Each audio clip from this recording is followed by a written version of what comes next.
Dumb Husky and his white cat Shizun. Chapter 153. Shizun's most hated sect leader. Even if he were to get infuriated, he still had to hurry on his way. After bidding farewell to Mei Hangxiu, they ascended from Dacheng City and walked for over an hour before finally arriving at the world's greatest sect, the Rufeng sect of Linyi. From the name, it was clear that the Rufeng sect was situated in Linyi and composed of 72 big and small cultivation manors which were built in a long stretch within the city. Since the manors were massive estates and it'd take at least a whole meal's worth of time on horseback to go from the front entrance to the back entrance. These manors were matter-of-factly called cities.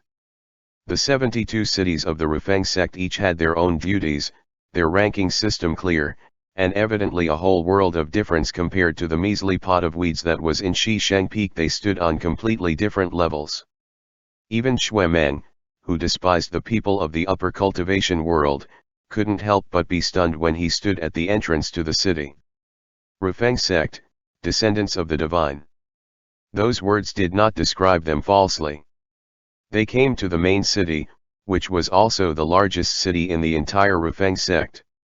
The white walls were tiled from the top to the bottom, the four corners of the tower stood high in the sky, southeast and northwest of the four sides of the stone were decorated with stars. The main city gates were painted gold and red. It stretched out of the carriage road 5 feet wide, a long endless road, paved with the top-grade refining stones. You don't need to do anything with this kind of stone. Just stand on top and you can gather your spiritual power. Although the collected spiritual power were not much, everyone knows the principle of gathering sand into a tower, so each of these stones could be sold for more than 1,000 gold. Xue Zhenyang sighed, "It's good to be rich." Madame Wang laughed. "You want to lay down a path of refining stones at the Shisheng Peak with money?" "No, I will lay down a square of these in every village in the lower cultivation world. This stone is full of spiritual power, and ordinary ghosts and little monsters will dare not approach it.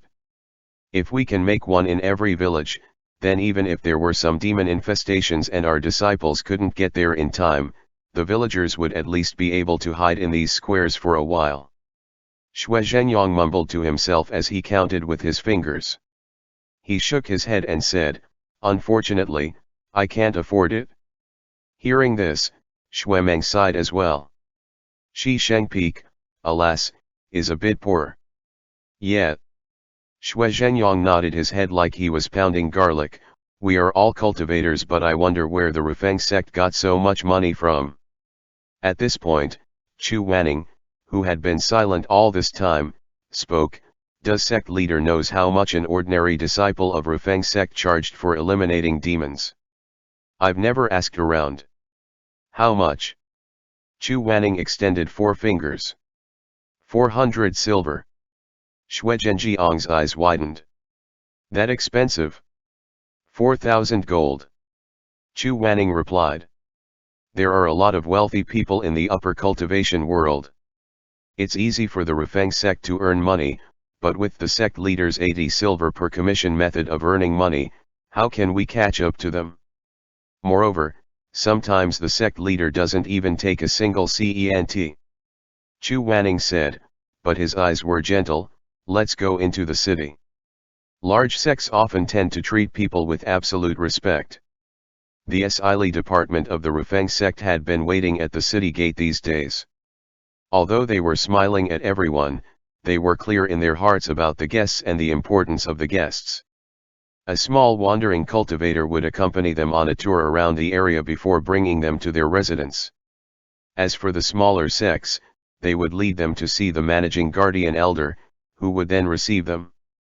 As for the top of the top 10 sects, the Rufeng sect did not put on any airs and directly invited them to the heated pavilion to rest. After the Rufeng sect's head, Nangang Lu, was done with his work, he would come to the warm pavilion to meet the esteemed guests.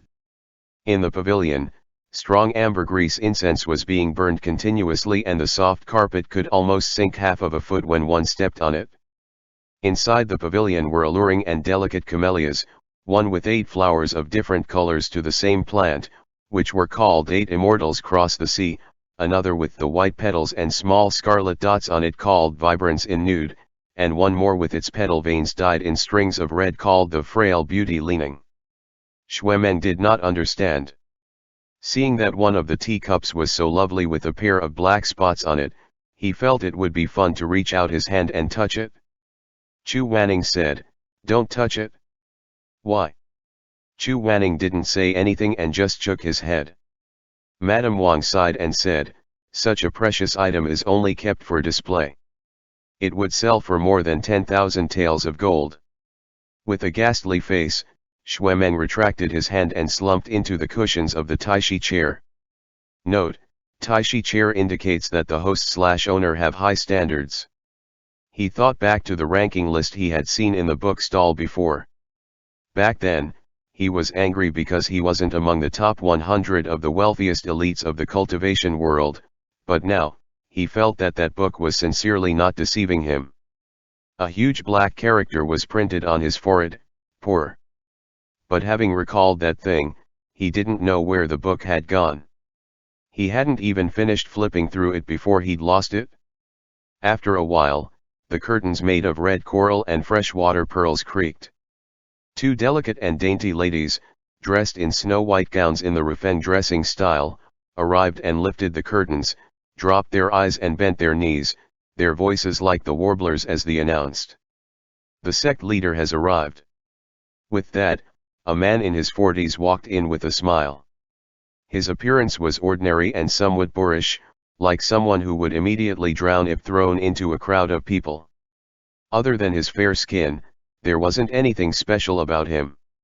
However, the moment he opened his mouth, Mo Ran, who was sitting there, almost squirted out his tea. "Aya, sect leader Xue, I was praying at the stars and moon, hoping that you could come to Rufeng sect soon.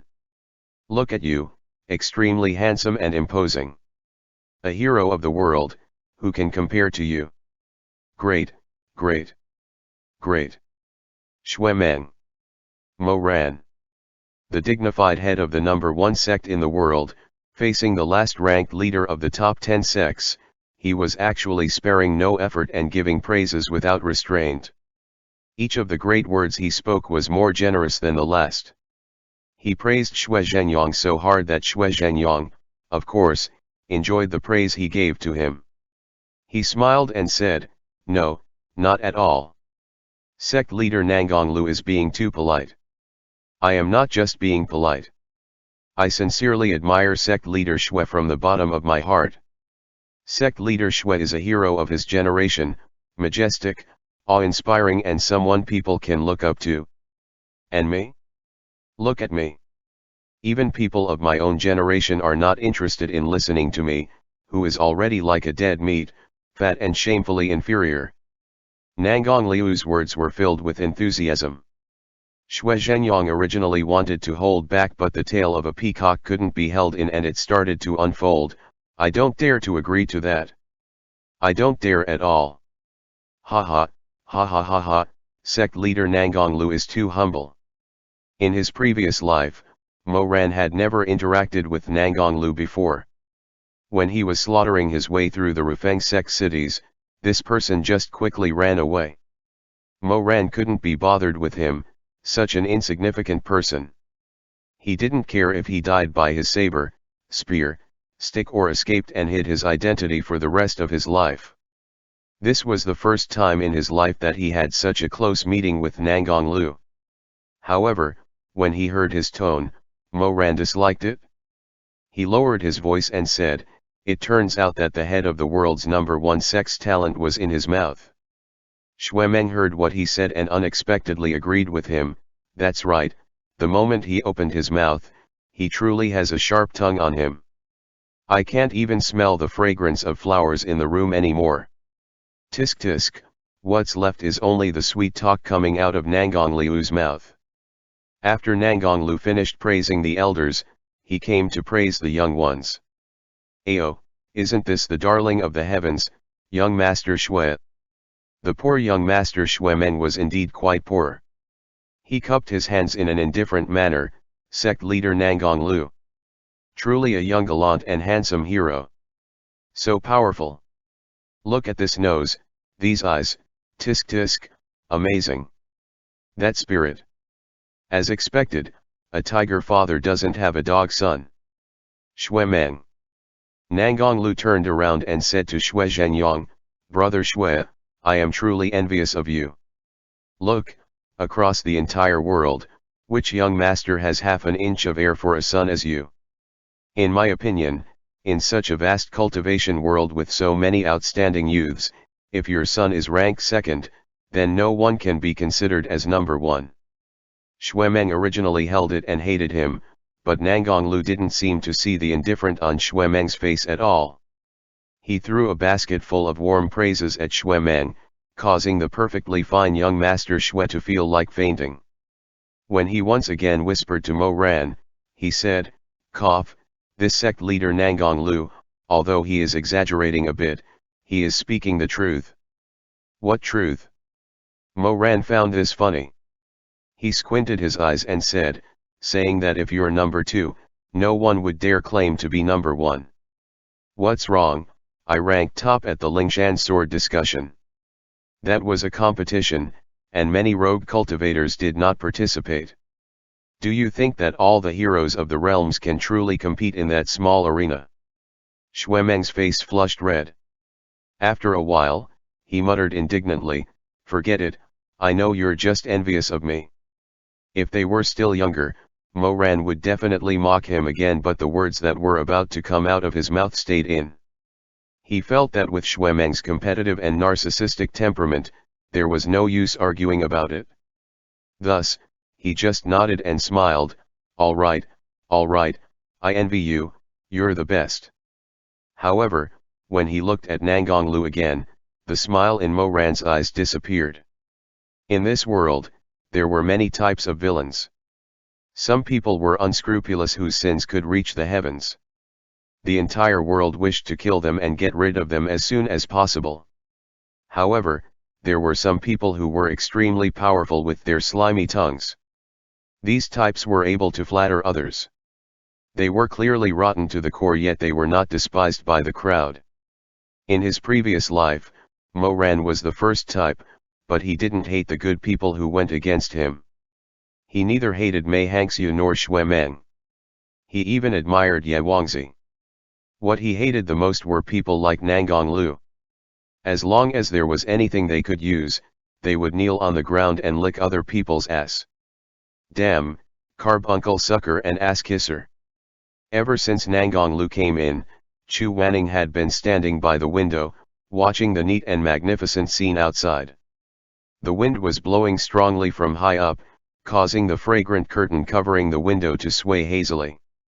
Chu Wanning stood in the mist.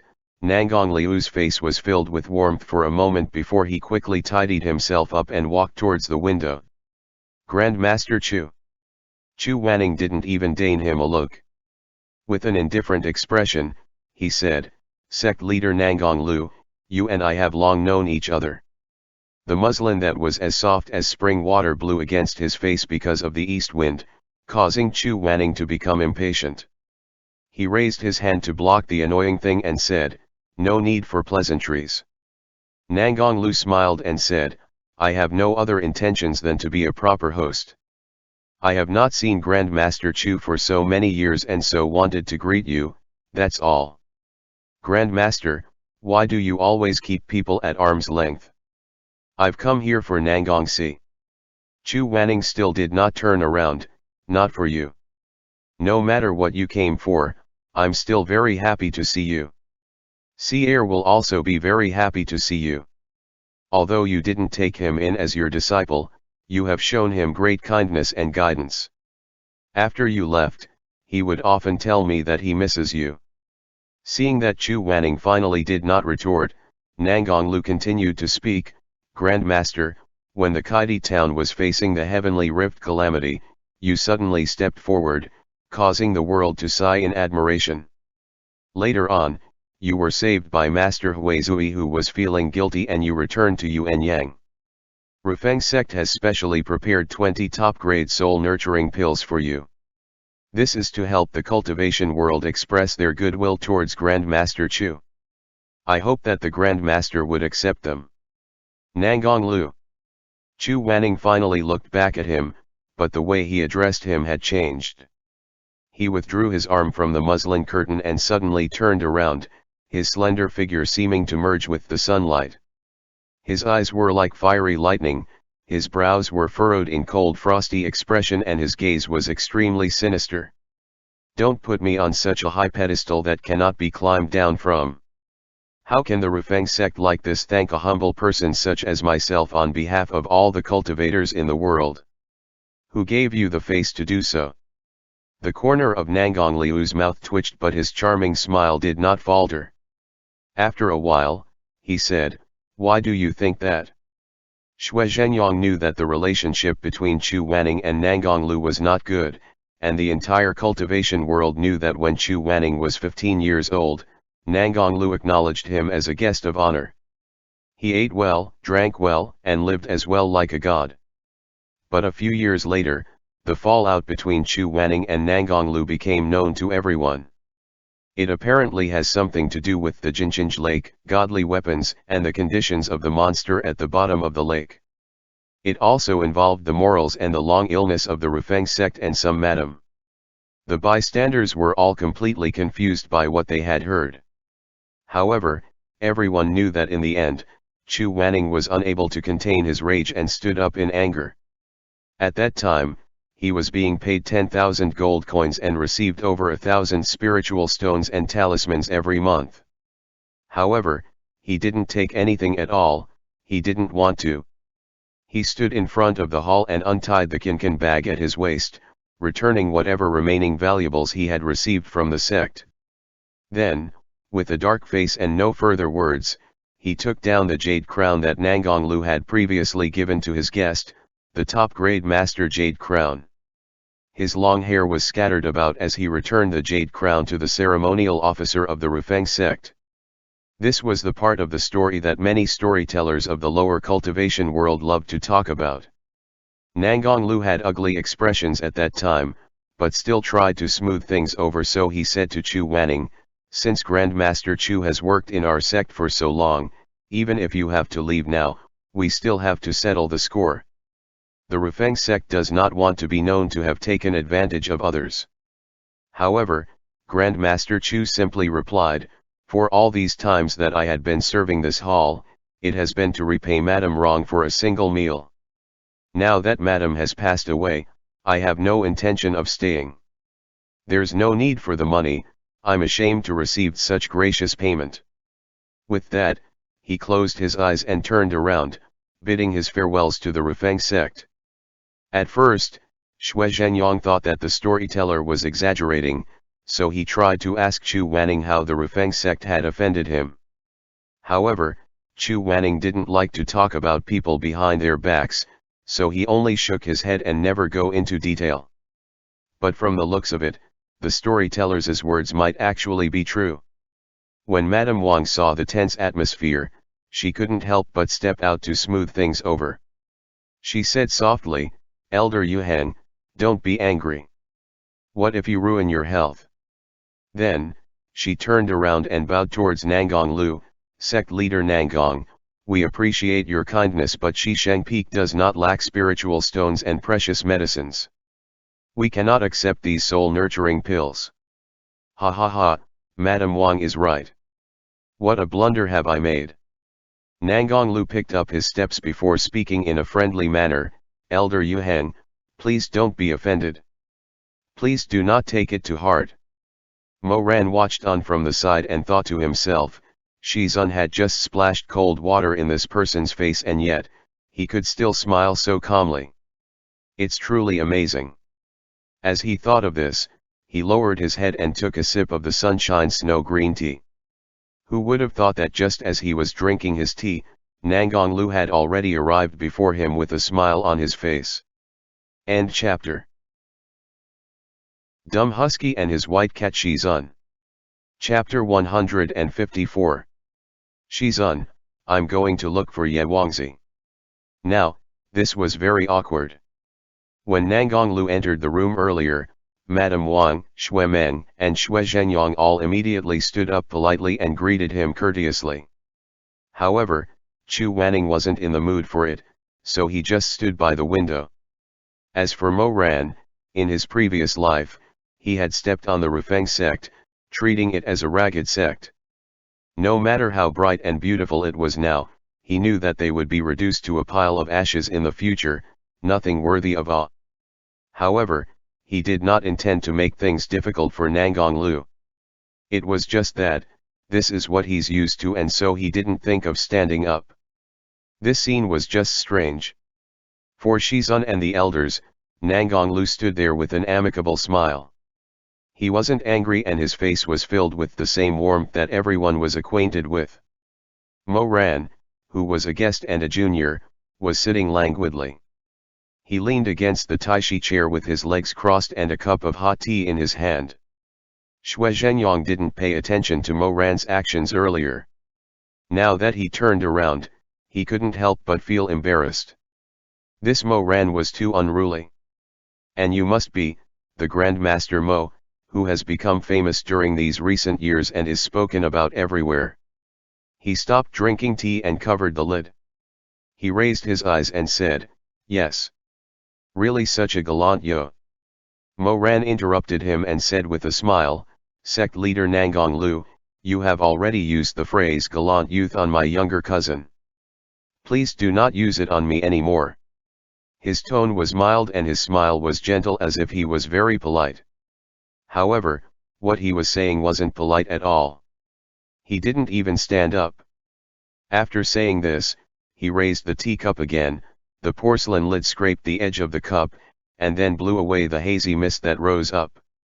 He lowered his long and thick eyelashes along with his eyes and took a sip of tea at a leisurely pace. He was young, handsome, tall and calm. His demeanor made it seem as if he was the true owner of the Rufeng sect, standing at the pinnacle of this entire cultivation world, and Nangang Lu was just a dog under his seat. Haha, Grandmaster Mo is right. I'm just a mere talent who was unable to think of better words to say things, so. Not at all.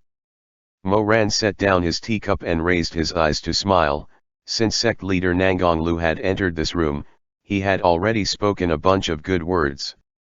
If the sect leader doesn't know how to speak, no one in this world could claim to be able to. Aya, Grandmaster Mo's praises, I don't dare to accept them for granted. Who said I was praising you? Mo Ran looked at him with a pair of black eyes, smiling.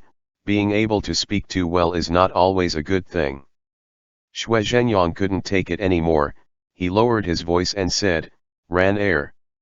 From his point of view, it was still justifiable for Chu Wanning and Nangang Lu to have a falling out. There was at least a reason behind. Chu Wanning also had this identity, but Mo Ran did not pay attention to Xue Zhenyang and instead said to Nangang Lu, "Please leave these words of praise for the other juniors. I'm just a boor, I don't understand it and I don't want to hear it." Xue Zhenyang. Of course, Mo Ran knew that by doing this, he would make his uncle very unhappy, but he didn't regret it. There were too many disgusting people in this world. Chu Wanning had a fiery temper and was willing to take the lead. Back when he was exterminating evil in Luo Xiangxian's residence, Chu Wanning humiliated a weak old man of the Chen family and, disregarding his own reputation, beat the hell out of his client. Chu Wanning didn't do anything wrong, but he was always condemned for being cold-blooded, willful, and reckless and ungrateful. Mo Ran didn't want anyone to say that his Shizun was disrespectful. As a result, he would rather go out of line so Chu Wanning wouldn't have to do it. He could only use such a stupid method to protect Chu Wanning behind him. Therefore, in this room, the three of them accepted Nangang Liu's flattery and kind intentions out of courtesy. However, Mo Ran didn't. This wasn't anything to be excited about.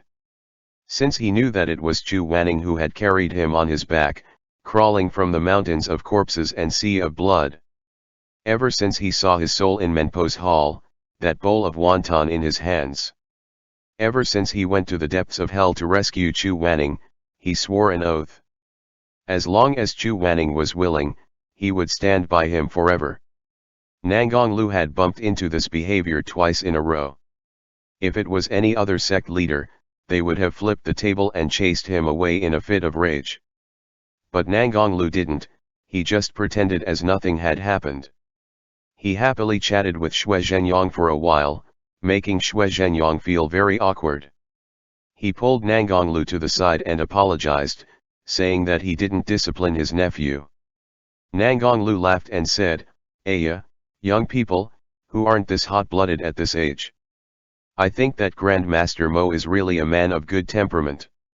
After meeting up with Nangong Lu, the disciples of the Rufeng sect led the group to the guest courtyard. Mo Ran kept sneezing along the way. Xue Meng turned around and looked at him. "Don't tell me that you were cursed by sect leader Nangong Lu for not keeping your mouth shut just now. Go away, you're the one who's cursed." Mo Ran's eyes filled with tears. Achoo, it's the heavy smell of the incense, that room just now achoo. The spicy scent is so. Achoo. It's too. It smells too bad. She achoo's Chu Wanning passed his handkerchief to him, frowned and said disdainfully, "Use this, it's all right." With tears in his eyes, Mo Ran received the handkerchief embroidered with haitang blossoms with a smile. "Shizun still loves me dearly." "Thank you, Shizun." Chu Wanning was a little embarrassed by his words. "Who cares about you?" "Exactly." Xue Meng was unconvinced. "Who cares about you? The one Shizun cares about the most is obviously me." Mo Ran was slightly contemptuous. "How old are you to compare yourself to someone else?" Then, he took the handkerchief in his hand and said seriously, "Look, Shizun promised to embroider me an identical piece. What about you?" Chu Wanning grabbed the handkerchief and said sharply, "Mo Weiyu." When Xue Meng heard this, he was taken aback and then angrily said, "Only a ghost would believe that Shizun will embroider a handkerchief for you. You shouldn't daydream like this. How shameless." As they talked, they arrived at the other courtyard Nangong Lu had arranged for them. The courtyard had 4 entrances. With Xue Zhenyang and his wife, the other 3 entered as well. The winding path in the courtyard was serene, the shadows of flowers were whirling in the breeze, and the sound of gurgling water was endless. It was elegant and refined. However, Mo Ran was just fine until he saw that he was going to stay in this courtyard. He felt completely dumbfounded. He hesitated, and unconsciously cast a layer of gloominess in his eyes, waiting to follow everyone into the courtyard. Seeing those bricks and tiles, grasses, trees, and rocks, his mood became more and more gloomy. This was a place in Rufeng sect that had left a deep impression on him on his previous life. At this moment of coming back to this old place, he could not help but think that if Chu Wanning didn't sacrifice his life on his behalf, perhaps he might have still walked the same path and still end up becoming the cultivator Emperor Taxian Jun. Then maybe by this time, he would be using millions of Zhenlong chess pieces comprised of generations of famous families raised to the scorched earth. Thinking of this, he couldn't help but break out in cold sweat. For a time, thousands of thoughts clouded his mind and complicated feelings rose in his chest. Mo Ran closed his eyes and was able to hold his emotions in check. He was no longer a youth who could not control his emotions. Therefore, no one could see the haze hanging over his heart. They all went to their respective rooms to rest. Mo Ran stood in front of the courtyard he had for himself. He stood with his hands behind his back for a while, but he did not push open the door to enter.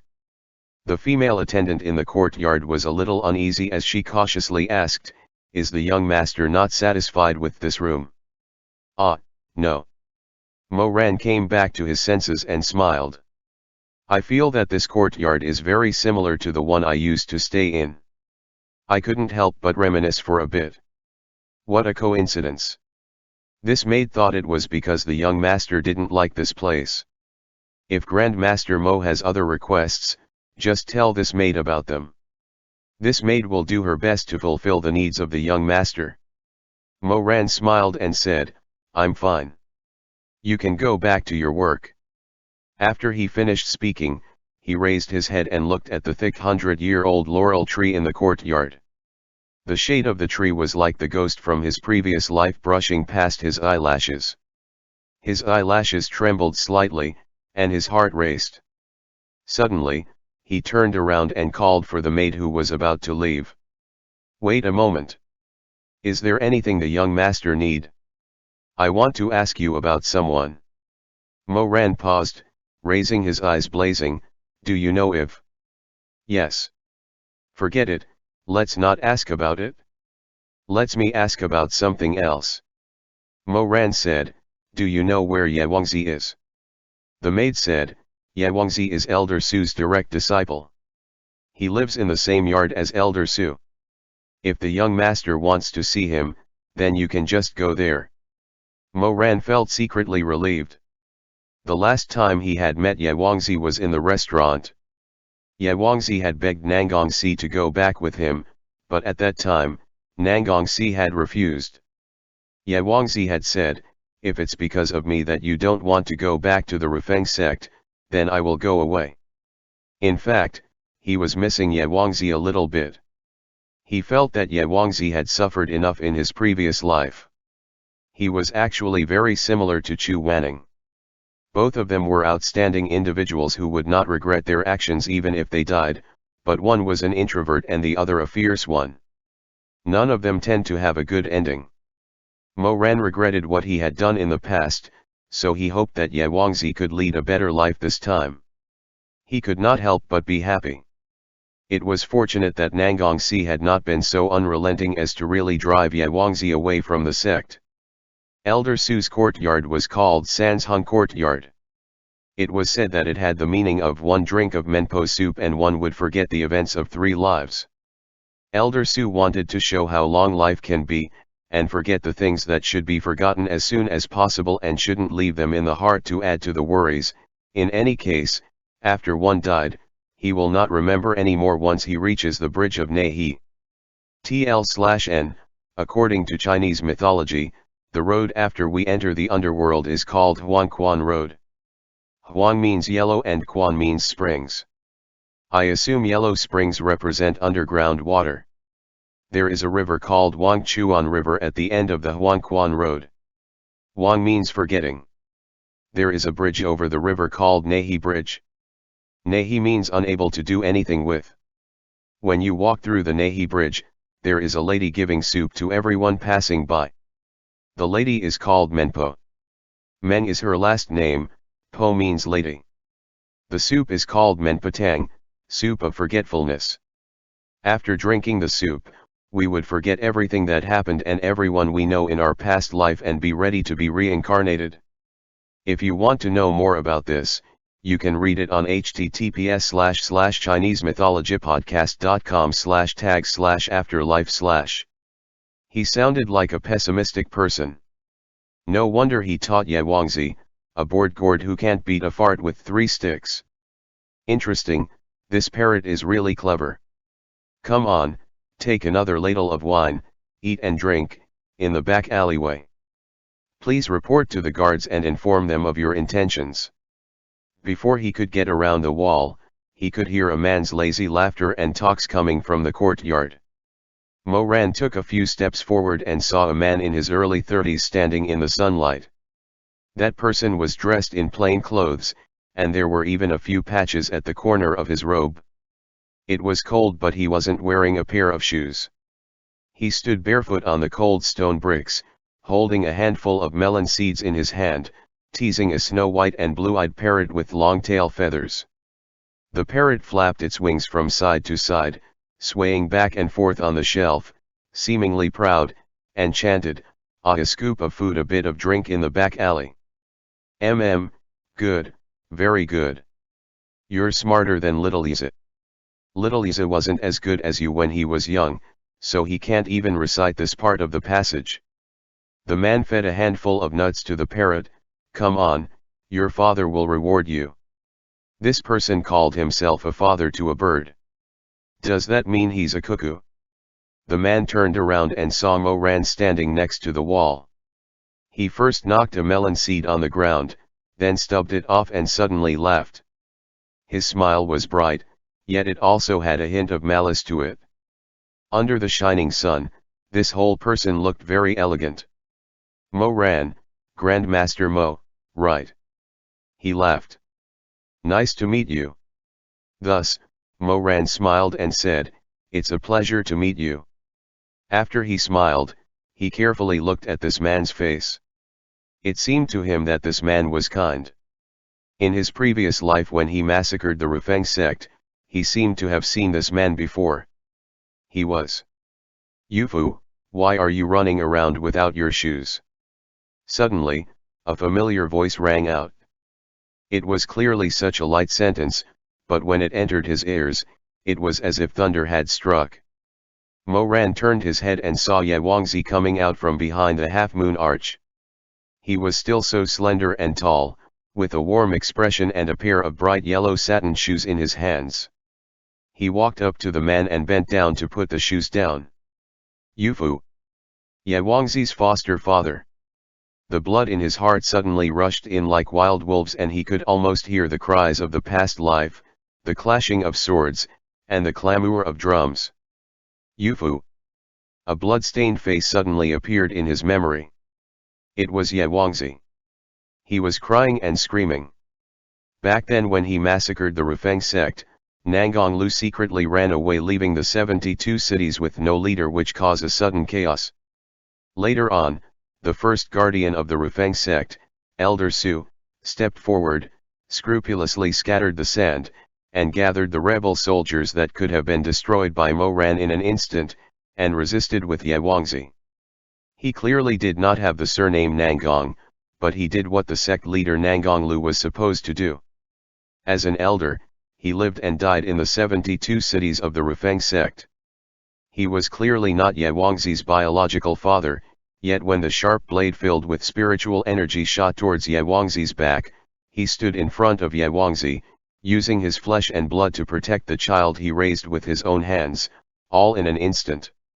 At that time, Mo Ran was standing on top of the city wall looking down at the crowd. Seeing this scene, a twisted smile appeared on his face. Only the gods knew how jealous he was at that time. A person without any blood ties would actually be willing to die for another person in this world. His heart was in shock, in pain. He was mad with jealousy, his eyes were blood red. He was thinking, nice, very nice, Ye Wangzi was really lucky, and Mo Weiyu. If there was anyone in this vast world other than his mother who was willing to die for him, Mo Weiyu, then how could he have reached his current state? The heavens were good to everyone, but they were only so stingy and vicious to him. He wanted to destroy all the people he envied, making all those who were hugging each other fall into hell. Why was he the only one who didn't have a day's worth of good memories, didn't have a moment's warmth, and the only one who was gentle to him, was already long dead? He only had that little bit of warmth left. Why was it taken away from him? He hated it. Looking back now, Mo Ran felt that he was such a fool back then. There was clearly a person in the world who was willing to die for him, but he was the one who had squandered it. He had failed him and he did not even know that. Mo Ran closed his eyes and calmed his surging heart. Only then did he raise his eyes again. He now knew who this man was. He was Ye Wangzi's Shizun and also his foster father Su Xuanglin. On the second day after he left the sect, he had died in the flames of war in order to save Ye Wangzi. Mo Ran turned around with bitterness in his heart. He could not bear to look at the smiling and handsome man in the sunlight any longer. He went to greet Ye Wangzi. Young master Ye. Only then did Ye Wangzi realize that Mo Ran was standing in the distance. He was taken aback for a moment before he smiled and said, "Ah, Grandmaster Mo is here too. Long time no see." Yes, it has been a while. The fact was, Ye Wangzi had only met Mo Ran a few times in his life and was not very familiar with him. Hence, he continued to smile and said, "Are you here to find my Yufu?" Mo Ran glanced at Su Xuanglin, feeling somewhat embarrassed. Shaking his head, he said, "No, I came looking for you. Little Yizik, how long has it been since anyone came looking for you in this courtyard? Su Xuanglin smiled lazily and stuffed another melon seed into his mouth. Where did you meet Grandmaster Mo? I met him at the Peach Blossom Springs. That's good, that's good. Su Xuanglin smiled and threw the rest of the melon seeds into the birdseed bowl, saying, all right, you young people can continue chatting. I'll go somewhere else for now. Ye Wangzi pulled him back. Yufu, why aren't you wearing shoes again? Oh, I forgot. Smiling, Su Xuanglin put on his shoes and said, don't worry about it. From the corner of his eye, Mo Ran saw the man slowly walk to the corner, then bend down to take off his shoes. Then he actually put his shoes into his pocket and walked away leisurely. The appearance and temperament of fathers and sons were really inconsistent. Because of his mental cultivation method, Su Xuanglin looked very young. His face did not look to be older than 30 years old. He could pass as Ye Wangzi's brother. But then, judging by his temperament, this person was a little headstrong and stubborn. He didn't seem like an older brother at all and more suited to be Ye Wangzi's younger brother. Therefore, was the solemn Sansheng courtyard plaque outside the door a joke? Ye Wangzi and Mo Ran walked slowly along the boulevard, shoulder to shoulder. There were many flower trees and fruit trees planted in this yard, but it was midwinter right now. The trees were withered, so only a few withered yellow leaves hung from the tree tops. The wind blew, rustling in the air. I'm sorry about the commotion I've caused in the restaurant the last time we met. It's nothing. Don't worry about it. Mo Ran said, how have you been these days? He felt a little regretful when he said it, because someone like Ye Wangzi would never say anything, no matter how bad his life was. Sure enough, Ye Wangzi smiled and said, not bad, what about you? I'm fine. The two of them were actually not that close. The reason why Mo Ran came to find him was because he thought of the grievances from his previous life and felt uncomfortable in his heart. He wanted to see Ye Wangzi, who was still alive. It seemed they would get along well, but he actually did not know what to say when they were alone. Mo Ran knew a lot of Ye Wangzi's secrets, but he couldn't tell him any of them.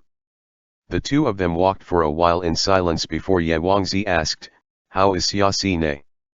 Mo Ran was taken aback for a moment and then laughed, you still remember his name? Impressive.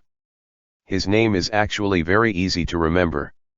Haha, that's true. Xiaxine also came along this time. You'll be able to see him later. Ye Wangzi was surprised, he is here too? The sect leader shouldn't have invited children. Oh, you still don't know who exactly is Xiaxine is, right? Mo Ran said with a smile, then brace yourself, this is rather a long story. So, he told him the whole story of Chu Wanning and Xiaxine. Ye Wangzi was taken aback for a while after listening, and sighed, how lucky is young Master Mo to have this person as a teacher. Mo Ran said, how lucky is the Rufeng sect to have young Master Ye as their disciple. Ye Wangzi was a little embarrassed. He smiled, and said, Grandmaster Mo, you're flattering me. They arrived at a small floating bridge painted with mahogany. Along the way, it was filled with withered branches and withered leaves. Only the lush greenery could be seen, and the trees planted here were lofty, standing, and facing the snowy wind. The water of the Rufeng sect was imbued with spiritual energy, so it would not freeze over. Thus, when standing over the bridge, one could hear the gurgling stream of the water beneath their feet, surrounded by the blues at both ends. Mo Ran turned around and saw Ye Wangzi staring at the crystal stream. His black eyes were filled with light. He was still the same person, but everyone could see the haggardness on his face. Nangongxi's wedding was taking a toll on him. Suddenly, he couldn't bear it anymore. It was as if he saw Chu Wanning, who had paid a great price, but couldn't make others look back at him. He paused for a moment and asked, young Master Ye, why don't you come to Shisheng Peak? What? He felt that he had been too rash when he spoke, and also knew how Ye Wangzi would reply. Mo Ran sighed, I was just casually asking. Young master, you don't have to take it to heart. Ye Wangzi smiled. His smile had originally been filled with vigor, heroic and elegance. But now it was the same person, the same smile, but his cheekbones were slightly sunken, his heroic spirit was still present, but his elegance seemed to have suffered due to exhaustion and desolation. He wanted to hide it, but the sadness was too deep. He used all his strength, but he still could not hide it well. He smiled and said, so Grandmaster Mo is here to steal me for Shi Shengpeak. Haha, yes, yes. But I don't think Lord Ye will come. It was just a joke. Well, since my Yufu is still here, I won't leave. What does young master plan to do in the future? Ye Wangzi's expression seemed to be painful, but he couldn't answer immediately. What would he do in the future? He didn't know, he felt that he was a moth and Nangongsi was a flame.